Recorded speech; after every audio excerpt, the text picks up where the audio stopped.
please tolong, saya capek, saya sakit, saya nggak mau mati, tolongin saya. Di situ saya nggak bisa jawab apa-apa bang.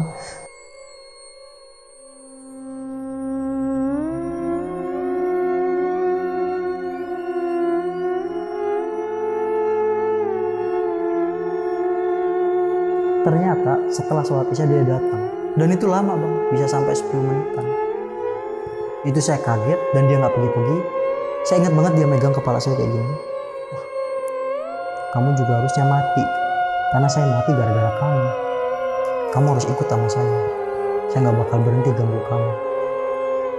Kamu harus mati bareng sama saya.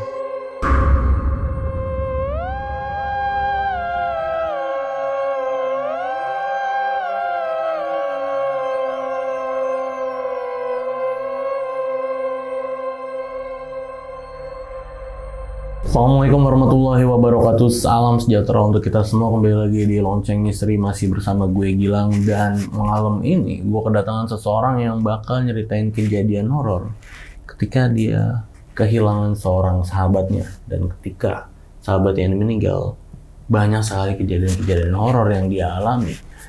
Dan ya, di sebelah gue udah ada Mas Riris. Mas, thank you Mas ya. Sama-sama. Udah datang ke studio Lonceng Misteri buat nyeritain ini. Ini kejadiannya tahun berapa Mas? Sekitar 2016-2017 bang. Oke, 2016-2017. Kejadiannya di daerah mana? Subang, Jawa Barat. Di Subang. Bang. Iya. Dan Mas Riris emang asli orang sana ya? Asli sana bang. Nah, ini almarhum temennya, almarhum sahabatnya Mas Riris meninggal ketika memang almarhum bersama Mas Riris ini mempelajari suatu ilmu ya, ilmu Iya, kebatinan. ilmu kebatinan. Yang bisa gue bilang ilmunya cukup beresiko nih ya. Iya, harus Makanya almarhum ini sampai meninggal. sampai meninggal. Oke, sebelum kita jauh ke cerita nih Mas, mungkin banyak kan penonton-penonton di rumah yang agak minim nih informasinya tentang ilmu-ilmu seperti ini, ilmu-ilmu kebatinan ini. Mungkin aku mau nanya nih, secara garis besarnya aja, ilmunya ini yang Mas pelajari bersama almarhum ini tujuannya untuk apa nih Mas? Jadi ilmu ini tuh digunain buat biar kita tuh kuat bang. Gak kebal dibacok, kebal peluru. Oke. Terus kalau ada dalam ajiannya itu, ketika kita marah, kita pukul orang, itu dada atau bagian tubuh yang dipukulnya itu bakal menghitam kayak kebakar bang. Oh, seperti itu. Dan itu udah nggak bakal bisa sembuh, pasti bakal meninggal dalam waktu 14 hari. Oke, itu ajiannya berarti untuk diri sendiri, untuk bertahan ya? Untuk pertahanan hidup diri. ya? Dan ya, banyak konsekuensi yang memang dialami ketika mempelajari ilmu ini. tersebut. Salah satunya ya memang Mas Riris pun sampai kehilangan sahabat ya. Sahabat waktu itu. saya. Karena memang banyak pantangan nih selama menuju ke itu ya, tahap terakhir Tahap ya. terakhirnya itu. Dan teman Mas Riris ini meninggal katanya karena melanggar salah satu pantangan. Iya, salah satu pantangan. Jadi emang pantangannya banyak banget bang. Salah satunya kita dari yang pantangan paling beratnya itu kita nggak boleh judi, nggak boleh dekat-dekat judi, nggak boleh minum-minuman, nggak boleh zina. Ya kan, nggak boleh nyakitin hati orang tua atau orang manapun. Kita harus ngejaga tata mulut, tata bahasa kita ngomong sama orang. Nggak boleh kita, ada satu kalimat yang nggak boleh diucapin, yaitu capek. Itu nggak boleh. Oh, ada Selama pantangan ya? itu nggak boleh nyebut capek. Wow, menarik nih. Itu nggak boleh bilang. Di malam itu kita nggak boleh tidur sebelum jam 3 pagi. Jadi tidur harus di bawah jam 3 ya? Di bawah jam 3. Ya, ada yang seperti itu memang ya. Bahkan ada yang nggak boleh tidur macam-macam ya, tergantung Iya, ilmunya. macam-macam, Ada yang nggak tergantung boleh tidur 40 hari itu ada. Iya ada. Yang Tapi aku dengar tuh. ini untuk puasanya ya 40 hari itu bang. Jadi prosesnya itu 40 hari. 40 hari. Untuk mendapatkan ilmu tersebut. Untuk mendapatkan ilmu tersebut. Oke. Dan setelah almarhum meninggal nih baru banyak sekali teror-teror yang terjadi ya. Iya, banyak banget teror gitu. Oke. Dan ya mungkin ditahan dulu nih Mas ya buat opening kita kali ini. Jadi buat sahabat lonceng nih yang penasaran sama ceritanya Mas Riris, wajib banget nonton video ini dari awal sampai habis. Dan buat kalian yang belum subscribe channel Lonceng Misteri, buruan langsung subscribe channel Lonceng Misteri biar gue makin semangat ngasih konten-konten lainnya sama kalian semua. Mas Riris, langsung kita mulai aja Mas ya ceritanya. Siapa?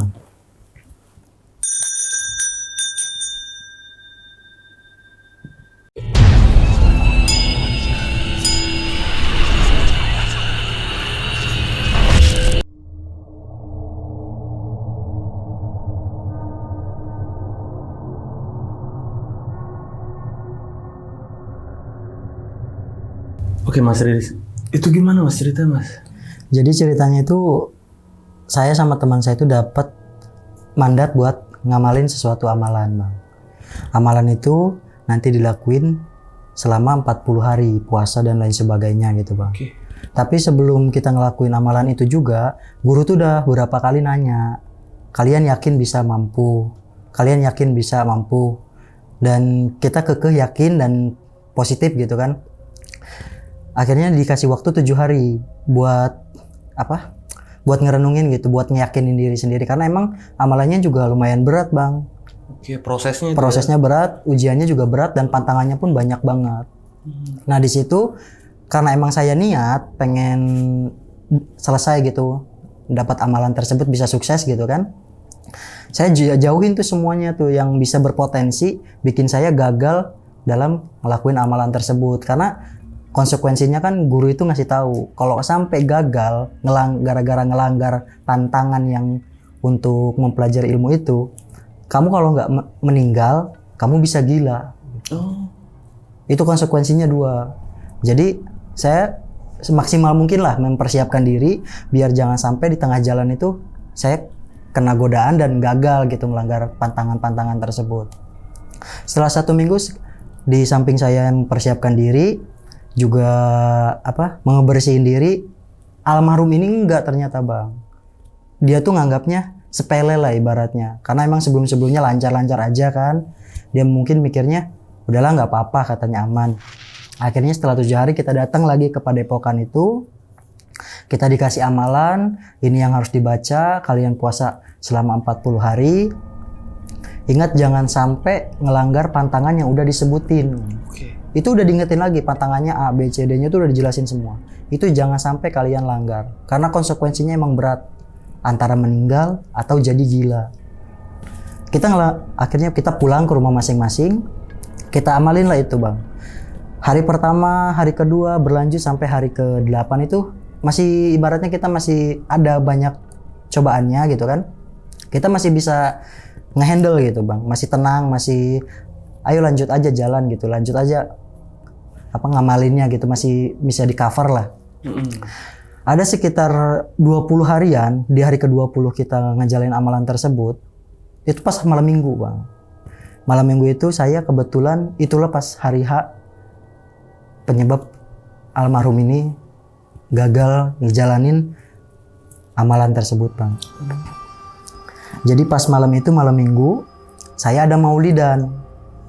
Emang sebelum berangkat saya udah WA dulu ke dia. Saya mau maulidan, kamu jangan kemana-mana. Karena emang kita udah perjanjian bang, saya sama almarhum itu kita harus saling ingetin ya tiap hari, jangan sampai kita ngelanggar pantangan yang saat kita ngelakuin amalan tersebut atau ngamalin amalan tersebut gitu.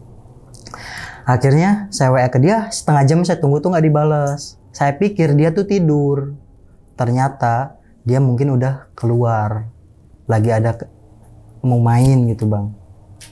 Saya pergi maulidan sekitar jam 10, setengah 11 saya pulang. Saya cek HP, dia ada balas WA. Tolong ingetin.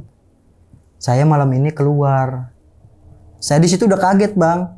Aduh, firasat saya udah nggak enak gitu kan. Saya langsung telepon, ditanya di mana?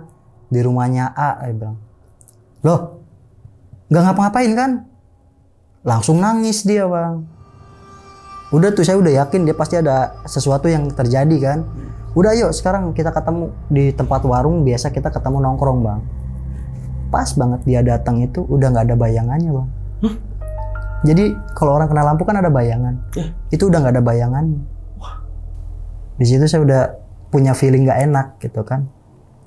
Saya pikir, aduh ini anak ada apa nih? Moga aja nggak sampai kenapa-kenapa kan. Mungkin ada dia ngelanggar sesuatu tapi bisa ditolerir. Ternyata pas cerita pantangan yang dia langgar itu ternyata yang paling berat bang. Akhirnya saya bilang ya udah, kamu pulang sekarang, besok kita ke padepokan, minta tolong ke mama, ke guru kita.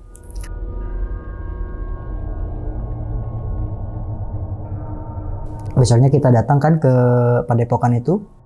Pas kita datang, baru nyampe, baru ngucapin salam kita udah diusir bang. Oh iya. Langsung diusir sama guru kita itu. Dengan kalimat yang bisa dibilang lumayan kasar ya. Kalau bahasa Sunda rek naon sia ka dieu. Sia teh murid teu amanah. Ku aing geus dibejaan kitu kieu. Lu murid tuh nggak amanah kan. Ngapain kalian kesini? Kan udah gua kasih tahu. Mending kalian pulang gitu. Nggak usah minta tolong kesini. Kan udah dikasih tahu. Kalau sampai ngelanggar kayak gitu, kita nggak bakal bisa nolongin kamu. Akhirnya kita dalam bingung, takut, pasrah bang. Kita pulang. Udah pulang nanti kita sambil pikirin jalan keluarnya. Dari hari itu hari terakhir saya ketemu sama dia. Dalam keadaan dia sehat ya bang ya. Dalam keadaan dia sehat itu hari terakhir saya ketemu sama dia. Setelah itu saya telepon, saya WA pun dia nggak ada jawaban. Kebetulan saya juga nggak bisa datang ke rumahnya karena ada kesibukan juga bang. Setelah 1 bulan, saya kok pengen banget main ke rumahnya gitu. Saya pengen banget main ke rumahnya. Akhirnya saya paksain datang main ke rumahnya. Baru nyampe rumahnya, hawa rumah itu udah nggak enak bang. Dan ada 2 sosok makhluk di depan rumahnya itu. Oke. Tinggi, besar, hitam itu udah berdiri di situ di rumahnya itu. Itu saya niatnya tadinya mau putar balik bang, karena saya takut gitu. Takutnya saya juga kena gitu. Tapi pas saya mau putar balik, ibunya keluar. Jadi saya nggak enak kan, ibunya udah ngelihat, saya samperin, itu ibunya mukanya udah kayak orang capek, kusut gitu, kayak abis nangis gitu bang. Saya tanya, Bu, Asep mana? Dia nggak jawab bang, diem, terus nangis. Lihat aja di dalam kata. Saya masuk ke dalam, dia di ruang tamu bang, di ruang tamu itu dia tiduran, dalam kondisi badan udah kurus banget, kayak tulang dibalut kulit doang, kurus kering, dan yang bikin makin ngenasnya itu bang ya, dari pinggang itu ke bawah kayak gosong kebakar. Wow. Bagian tubuhnya tuh kayak hitam aja gitu, kayak habis dibakar gitu. Di situ dia ngomong ke saya, Riz tolong saya pengen,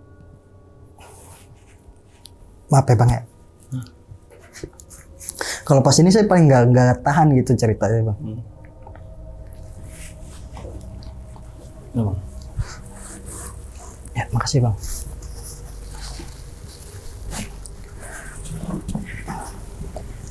Di situ dia bilang, ngomong ke saya, Riz tolong saya capek, saya sakit, saya nggak mau mati, tolongin saya. Di situ saya nggak bisa jawab apa-apa bang, karena ya saya pun bingung gitu. Guru yang kita anggap bisa jadi penolong kita pun, dia dari awal juga emang udah bilang nggak bakal bisa nolongin gitu kan. Saya bingung harus nyari cara kemana. Dan di situ saya nggak bisa mikir apa-apa bang. Padahal saya kan punya 4 guru bang, dari awal saya belajar ilmu kebatinan itu kan. Saya nggak kepikiran buat ngedatangin guru pertama saya bang. Mungkin kalau saat itu saya kepikiran, mungkin almarhum bisa selamat gitu. Tapi karena saya di situ udah nggak bisa mikir apa-apa, saya bilang cuman ya udah kamu tenang. Saya bakal usahain cari caranya. Saya yakin kamu bisa sembuh. Dari situ saya nggak lama langsung pulang. Dari pulang itu hanya sekitar 7 harian dari saya datang itu ditelepon sama salah satu saudaranya. Riz bisa ke rumah nggak? Ini saya udah ada firasat bang, ada firasat nggak enak. Ada apa? Saya bilang. Pokoknya ke rumah aja dulu. Oke deh, akhirnya saya habis main-main sama teman itu kan saya langsung pulang ke rumah, mandi, bersih-bersih, langsung pergi ke rumahnya. Saya datang ke rumah itu udah ada bendera kuning di rumah almarhum itu. Tapi saya nggak tahu, emang karena orang bingung kali bang ya, berusaha ngibur diri. Moga aja masih hidup. Padahal di situ udah ada bendera kuning. Saya akhirnya datang ke rumahnya. Pas baru mau turun dari motor, saya lihat orang yang tinggi besar yang pertama saya ke situ, yang pas dia sakit itu, dia lagi nyeret si almarhum itu bang. Lagi diseret. Dengan posisi bukan dipegang ya bang, tapi kayak kakinya itu dikasih kait besi. Itu diseret dari kakinya. Gila. Yang saya lihat itu. Dan dia nggak ngomong apa-apa, cuman mukanya itu ekspresi takut dan melotot. Situ saya udah, ya Allah, ini Asep kenapa? Saya bilang, apa emang nggak ada maaf sama sekali? Saya bilang. Akhirnya saya masuk ke dalam, ibunya nangis segala macam, kita ngobrol-ngobrol, akhirnya dimakamin. Setelah pemakaman saya pulang, itu hari ke-1, hari kedua nggak ada gangguan apa-apa ke saya bang. Masih ibaratnya saya masih ngejalan aktivitas kayak normal biasa gitu. Setelah sekitar 5 hari atau 7 hari setelah almarhum dikuburin, pas maghrib saya selepas sholat maghrib bang, tiba-tiba ruangan kamar saya itu kan pakai lampunya itu bukan yang putih bang, yang kuning itu bang. Nah jadi saya memang nggak seneng kamar terang gitu kan dulu itu, agak redup. Tapi suasana kamar tuh langsung berubah bang, habis sholat maghrib itu. Jadi kayak lebih gelap, pengap, dan itu langsung bau. Bau. Kayak bau, abang pernah nyium bangkai hewan kesiram air nggak? Iya.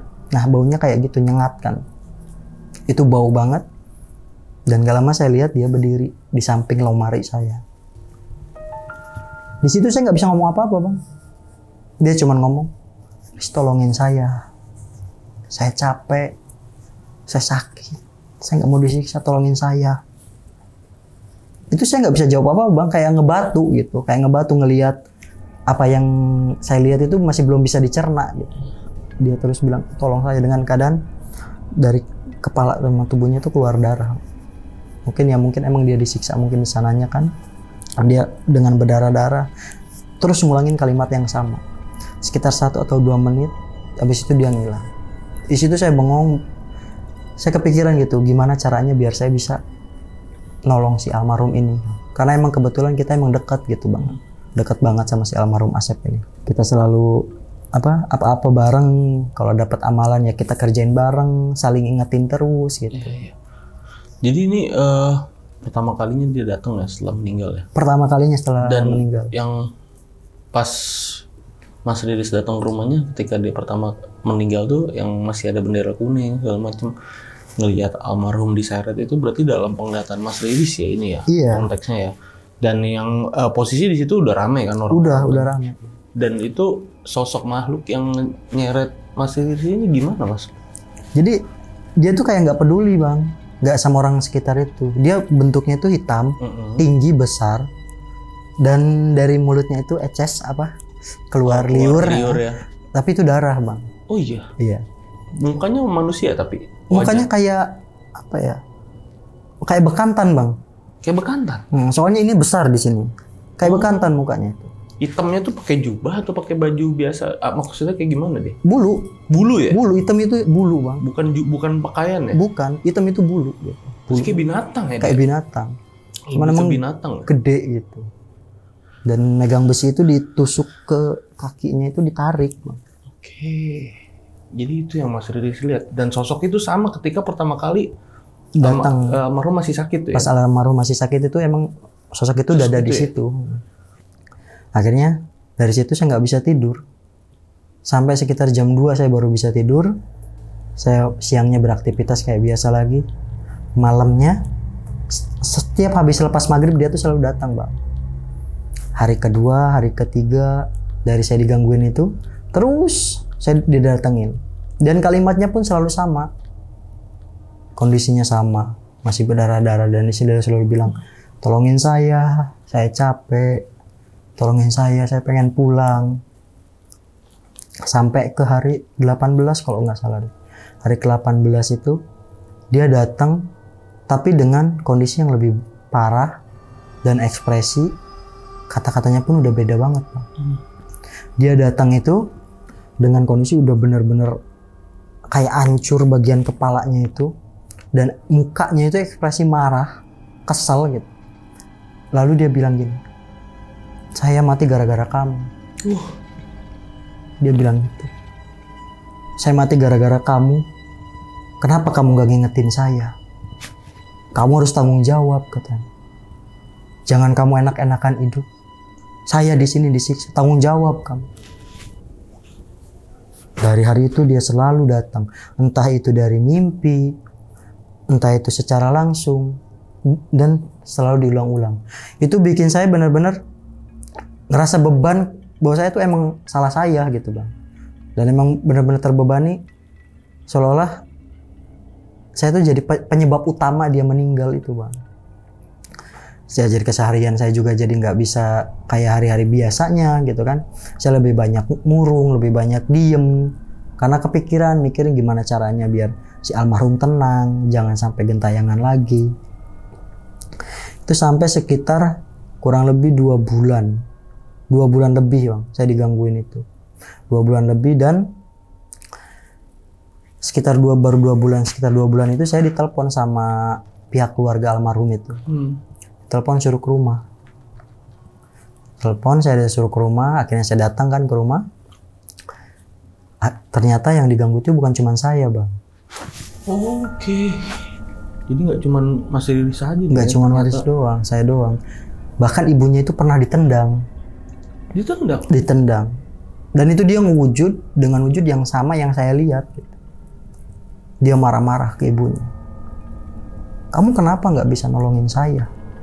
Dan ternyata dia ngeganggu kayak gitu tuh dari awal bang. Dan waktunya itu sama, sekitar 5 hari atau 7 hari setelah almarhum wafat gitu bang. Itu waktunya sama, berarti di hari yang sama atau di malam yang sama itu dia datang ke saya, juga datang ke keluarganya. Dan itu semuanya diganggu bang. Sampai ada mamangnya itu udah bingung gitu. Karena diganggunya kan gak berhenti-berhenti bang. Tiap hari, mending kalau misalkan hari ini enggak atau beberapa hari kemudian baru. Ini enggak, jadi tiap hari itu intens gitu. Gangguannya selalu ada gitu. Di rumahnya uanya itu yang tadinya adem-adem aja tiba-tiba jadi hawanya jadi nggak enak. Ada barang yang suka gerak sendiri, mental sendiri. Gelas di rak itu katanya pada pecah bang, pada loncat-loncat sendiri gelasnya itu. Akhirnya di situ kita diskusi bang, gimana nyari cara biar si almarhum ini tenang, gak gangguin kita. Karena emang gangguannya pun bukan cuma sekedar datang atau pamitan gitu, emang benar-benar ngeganggu gitu. Udah dalam konteks benar-benar ngeganggu, bikin orang takut dan gak nyaman gitu. Habis pulang dari rumah orang tuanya itu, saya bilang nanti saya nyari caranya.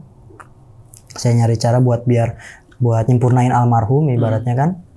Saya pulang. Setelah saya pulang saya mikir kemana. Itu tiba-tiba aja seolah-olah kayak diingetin gitu. Datang aja ke guru kamu yang pertama, ke mama, ke Ajengan itu. Akhirnya saya punya pikiran ke situ dan saya nggak buang-buang waktu. Saya langsung udah siap-siap, telepon orang tuanya. Bu, saya mau ke rumah lagi. Saya datang langsung ke rumahnya. Bu, kapan ada waktu luang? Kenapa emang? Saya kan masih punya guru, saya bilang. Guru saya yang paling pertama ngajarin tentang ilmu-ilmu kayak begitu. Tentang pengetahuan-pengetahuan tentang goib kayak begitu. Kapan punya waktu? Dan ibu bapaknya, ya udah besok kita berangkat ke sana. Akhirnya saya pulang, besok pagi-pagi saya langsung ke rumahnya. Kita langsung berangkat ke tempat guru saya. Udah nyampe ketemu guru, saya ceritain baru tengah-tengah cerita, udah diberhentiin sama guru saya itu. Situ saya udah pesimis, wah kayaknya nggak bisa juga nih. Tapi ternyata dia bilang, udah sekarang kalian pulang, nanti besok saya ke rumah. Tapi si Riris tinggal di sini kan. Ntar si Riris ada dianterin pulang. Akhirnya keluarganya itu pulang semua. Saya di situ, guru saya tuh ngomong, ngapain sih kamu belajar ilmu kayak begitu? Buat apa? Akhirnya konsekuensinya kayak gini kan, kerasa sendiri. Teman kamu loh yang jadi korban sekarang. Buat apa sih, apa manfaatnya? Situ tuh saya ada nyesel, sedih gitu bang. Karena ya teman saya tuh dia tuh teman dekat saya gitu. Jadi korban gara-gara cuman ngamalin sesuatu yang entah mungkin kedepannya ada manfaatnya atau enggak gitu. Untuk saya maupun untuk si almarhum, sekalipun kita bisa kesampaian atau. Di situ saya nggak banyak ngomong bang, saya cuma diem karena emang saya ngerasa juga salah gitu. Akhirnya udah pulang katanya, diantarlah sama muridnya itu. Saya pulang ke rumah. Besok paginya itu keluarganya tuh nelpon ke saya. Katanya, ke rumah ngapain? Ini gurunya udah di rumah. Padahal bang, guru saya itu belum saya kasih alamat. Dia nggak pernah datang ke rumah si almarhum, tapi bisa nyampe di rumah keluarga almarhum itu. Dan itu jaraknya jauh bang. Guru saya tuh nggak tahu daerah situ, jauh bang. Ada aneh tapi udah nggak aneh juga gitu. Tapi kan kaget juga kan, nggak tahu dia rumah itu kan. Akhirnya datang, ayo kita mau mulai syariatin. Semua keluarganya keluar, suruh keluar semua, keluarganya keluar semua. Dia di dalam, saya pun di luar. Udah di dalam agak lama, saya dipanggil, suruh masuk ke dalam itu. Saya masuk ke dalam, duduk katanya. dikasih apa zikiran ini. Saya zikir, gak lama itu ada makhluk yang berdua itu bang datang. Yang hitam itu? Iya, tapi dengan ukuran yang lebih besar bang. Dia posisinya duduk, tapi di atap rumah tuh dia sampai nunduk gini karena saking nggak cukup ya. Oke. Padahal sebelum itu saya lihat ukurannya nggak sebesar itu. Si makhluk itu ngomong, mau ngapain katanya? Ini kesalahan dia harus nanggung. Gak usah kalian ikut-ikut campur. Dia udah jadi punya saya. Akhirnya negosiasi lah sama guru saya. Akhirnya adalah timbul kesepakatan. Ya udah, kalau emang si almarhum pengen dipulangin, biarin dia tenang, ada syaratnya. Jadi syaratnya itu bang, kita harus ngubur kepala kambing sama sapi. Ngubur kepala kambing sama sapi dibuntal sama baju si almarhum itu. Oke. Yang terakhir dipakai. Untungnya ada salah satu baju sebelum almarhum meninggal itu masih belum dicuci bang. Oh. Sebelum dicuci. Jadi ada kesumpal, diambil, udah bagus katanya, masih ada keringatnya. Kata mama itu. Carilah kepala kambing sama kepala sapi dan beberapa syarat lain kayak buah gambir, terus cendana. Udah disiapin, terus ditulis nama almarhum. Almarhum ditaruh di kepala itu juga, ditutup, dikubur. Dikuburnya itu harus kalau nggak di samping kuburannya, di belakang rumah. Akhirnya di mana? Akhirnya kita kubur di kuburannya, di samping kuburan almarhum. Oke. Setelah kita kubur, mama nyuruh kita pulang semua kan. Kita pulang. Oke, kita pulang. Udah kita bubar semua. Gak lama dia datang lagi bang, di mimpi saya. Dia datang lagi di mimpi saya, tapi dengan wujud yang udah kayak normal gitu. Nggak ada darah-darahan, nggak ada hancur apa sama, tapi normal gitu, utuh gitu.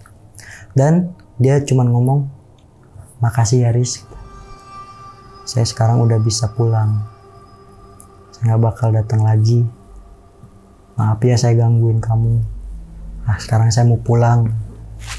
Itu pun saya nggak bisa ngomong apa-apa bang, ngebatu diem aja, nggak bisa ngomong apapun, nggak bisa jawab apapun karena sedih. Tapi ada perasaan lega juga gitu. Akhirnya si almarhum ini bisa tenang istirahatnya gitu. Setelah seberapa lama keluarganya nelpon lagi, kita juga nggak ada yang diganggu. Udah mereka juga didatengin, cuma sekedar pamitan doang.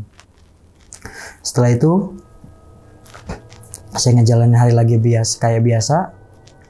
Ada sekitar 1 bulan lebih setelah saya nggak diganggu itu, saya malah didatengin sama si 2 makhluk ini. Karena kebetulan kan si almarhum itu belajar ilmunya bareng sama saya bang. Kita ngamalin amalan yang sama, gitu kan? Amalan yang sama. Saya didatengin sama 2 makhluk ini. Dia nitip pesan, kasih tahu sama orang-orang, nggak usah melajarin kayak gini kalau emang dia nggak siap nerima konsekuensi ngejalanin semua syaratnya, karena kalian sendiri yang bakal rugi. Jadi ternyata kalau kita ngelanggar pantangannya itu bang, itu pasti ngedapatkan perlakuan yang sama, dan nggak semua orang bisa nyempurnain si almarhum ini, karena dia meninggal itu mungkin bisa disebut dalam keadaan musyrik ya bang, syirik ya bang. Dalam keadaan kayak gitu dan sulit buat dibikin tenang gitu, pasti dia gentayangan terus. Dan alhamdulillahnya sampai saat ini pun udah nggak ada gangguan lagi. Cuman oh iya, ada yang saya ingat bang, saya pernah sampai pingsan digangguin itu, karena itu saking lamanya bang. Gimana tuh? Jadi saya lupa di waktu keberapa itu, yang pasti saya habis sholat isya itu datangnya. Itu pas sholat maghrib, dia kan biasanya datang sholat maghrib kan, ini sholat isya dia datang. Pas sholat maghrib saya udah tenang, oh berarti si almarhum gak ganggu saya. Ternyata setelah sholat isya dia datang, dan itu lama bang, bisa sampai 10 menitan. Gimana dia? Apakah ada ditandain sesuatu sebelum dia datang apa gimana tuh mas? Itu datangnya langsung berbarengan bang sama tanda-tanda yang biasa. Biasanya kan bau dulu, ada sekian detik atau 30 detik itu baru nongol. Ini enggak, bau langsung dia ada. Langsung muncul gitu? Langsung muncul. Itu saya kaget dan dia nggak pergi-pergi. Saya ingat banget dia megang kepala saya kayak gini. Wah, kamu juga harusnya mati. Karena saya mati gara-gara kamu. Kamu harus ikut sama saya. Saya nggak bakal berhenti ganggu kamu. Kamu harus mati bareng sama saya. Di situ saya berusaha tenang ya bang, berusaha tetap sadar.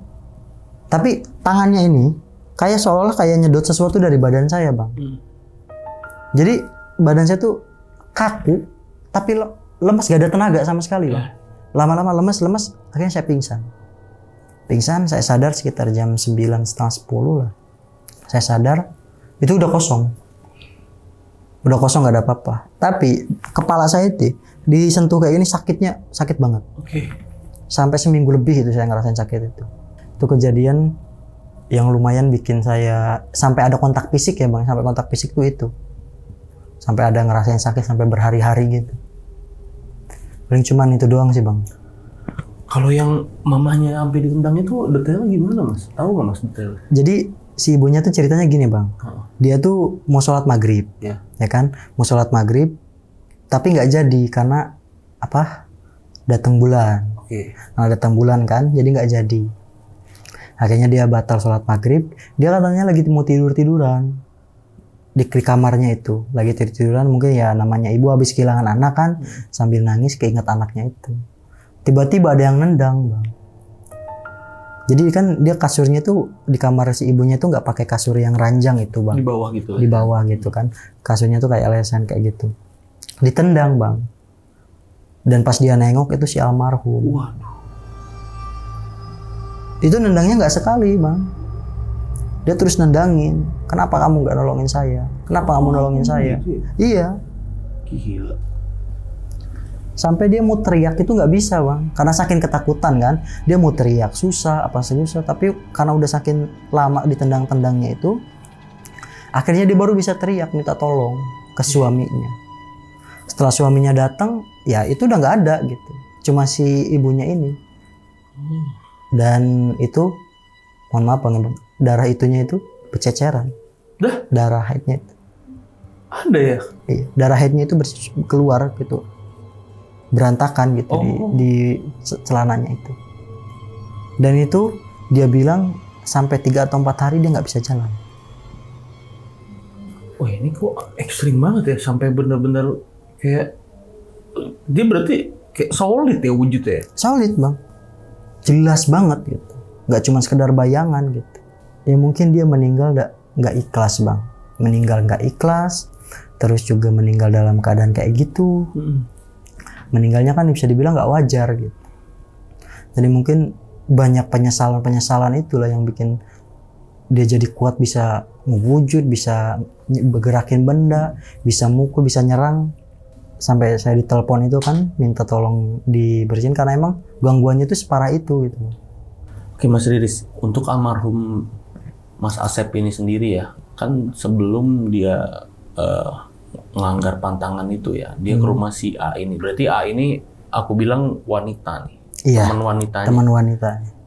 Nah, gimana nasib si A ini ya, si teman wanitanya ini? Sampai sekarang tuh gimana kondisinya? Jadi saya tuh baru dapat info tuh beberapa waktu yang lalu doang bang. Jadi ternyata si A ini juga terkena dampak dari perilaku si almarhum ini bang. Jadi dia sekarang itu bisa dibilang gila. Dan sampai saat ini pun masih belum sembuh. Berarti ada kemungkinan dia diganggu juga, bahkan sampai menyebabkan mentalnya terganggu ya? Bisa jadi bang. Cuman yang feeling saya, dia kenapa bisa jadi gila? Jadi dia kena dampak dari terjadinya pelanggaran pantangan itu bang. Jadi karena pas dari saya yang cari-cari info itu, dari yang saya dapat, pas almarhum sakit, si A ini udah nunjukin gejala-gejala yang aneh gitu. Suka ngomong sendiri, tiba-tiba nangis. Gara-gara itu, jadi bukan karena emang diganggu si almarhum si Asep ini ya, kemungkinan juga emang udah dari awal. Udah dari awal. Mungkin dari situ mungkin diganggu juga pas almarhum meninggal, jadi parah sampai sekarang. Itu sampai benar-benar parah bang. Jadi mungkin udah mulai ketemu ya benang merahnya. Jadi berarti si pusat memang semuanya ini terjadi ya karena emang si ilmu yang dipelajari ini ya. Iya, Berarti ya pusat ininya ya bukan karena almarhum. bukan karena almarhum. Sebenarnya. Dan almarhum pun seperti itu karena yang mempelajari ilmu ini. Pelajarin. Yang saya simpulin sih kayak gitu. Ya, dan setelah proses penguburan kepala sapi dan kambing ini baru semuanya selesai ya. Baru selesai semuanya. Memang itu proses dari negosiasi nih antara si makhluk yang dua item itu sama guru Mas Riris yang pertama ini. Oke. Alhamdulillahnya udah clear ya. Alhamdulillah. Sampai harus ada negosiasi dulu baru clear semuanya. Dan ya luar biasa ini kita banyak ngambil pelajaran ya Mas ya dari cerita Mas Riris. Ya mungkin ada nggak nih dari Mas Riris yang mau disampaikan sama sahabat lonceng nih di penutup cerita kita kali ini? Ada Bang. Oke, apa tuh Mas? Nggak apa-apa Mas, ngomong aja. Buat yang nonton video ini, ambil pelajaran dari kisah almarhum teman saya ini. Janganlah kita macam-macam hidup, pengen kelihatan hebat, pengen kelihatan sakti, itu nggak ada manfaatnya, nggak ada faedahnya gitu. Kalian bakal nyesel ketika udah nerima konsekuensi negatif dari apa yang kalian pelajarin itu. Hidup dengan normal-normal aja, dengan sesuai dengan ajaran agama, nggak usah kalian pengen tahu sesuatu yang nggak harus kalian tahu gitu. Kalian cukup mempercayai tapi nggak usah nyari tahu sampai sedalam, apalagi mempelajari semua ilmu-ilmu yang kayak gitu. Itu sih Bang pesan saya Bang. Oke, dan yang terakhir dari yang terakhir nih Mas. Jadi ilmu itu diterusin nggak sama Mas Riris ketika setelah almarhum meninggal itu masih Mas lanjutin nggak? Masih Bang. Masih. Sampai selesai, sampean dan selesai dan akhirnya udah lulus, udah beres gitu kan, udah kesampaian amalannya dan semuanya itu dihilangin pas 2020 kemarin. Dihilangin sama siapa? Kebetulan itu saya nggak sengaja ketemu salah seorang kiai Bang. Oh, dihilangin. Santri, ketemunya kan sama santrinya, terus dikenalin sama kiainya itu di ruqyah. Di ruqyah. Oke, dan sebenarnya proses ruqyah itu pun sebenarnya nggak sebentar harusnya ya. Iya. Karena proses untuk mendapatkan ilmu itu aja sangat susah dan banyak pantangan pasti. Untuk ngeruqyahnya pun butuh proses yang panjang ya Mas ya. Iya. Jadi udah dibersihin semua ya sekarang ya Mas. Alhamdulillah udah dibersihin. Alhamdulillahnya udah bersih sekarang ya semua ya. Dan ya banyak pelajaran yang bisa diambil seperti yang Mas Riris tadi bilang ya sahabat lonceng. Jadi buat sahabat lonceng yang udah nonton video ini dari awal sampai habis, gimana pendapat kalian, tulis di kolom komentar.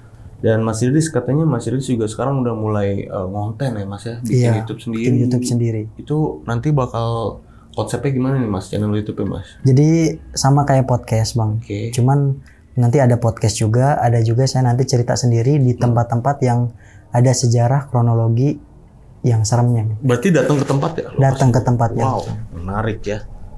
Apa nama YouTube channelnya Mas? Altar Misteri.